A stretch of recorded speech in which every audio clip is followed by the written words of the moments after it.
این جوانان متخصصان آینده در ساحه تندرستی کشور میباشند. در فضای تنج و آسایشته کشور عزیزم تاجیکستان در کالج طبی ناحیه واسه تحصیل دارند. در برابر تحصیل در کارهای جمعیتی فعالانه اشتراک نموده اعضای فعال تشکیلات جمعیتی اتفاق جوانان تاجیکستان هستند. جوانان آینده کشور با همین عنوان در دایره چاره‌بینی‌های مقامات پروکراتورای ولایت ختلان ماه فوریه عاید شرح و ایضاح نقطه‌های پیام سالانه پرزیدنت جمهوری تاجیکستان با مجلس عالی تاجیکستان در این مؤسسه با اشتراک جوانان همایش دایر کرده شد.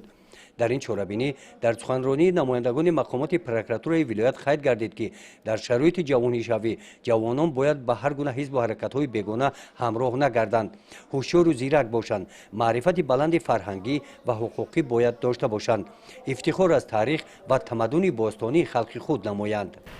اوید به موضوع پیشگیری افراطگرایی، تروریسم، فهماندن نقطه‌های پیام راهبر دولت، همچنین فهمانیدن نقطه‌های قانون جمهوری تاجیکستان از سنه 24 دکبر سال 2022 تحت رقم 1920 درباره تربیت و تندرستی شهروندان و دیگر موضوعهای حقوقی دایر گشت. فکر میکنم که این واخوری گذرانیده امکانیت میدهد که دانش حقوقی هم طالب علمان و هم خود استادان سر مسئله های تربیت حقوقی، موضوع های حقوقی خیلی بلند برداشته شود.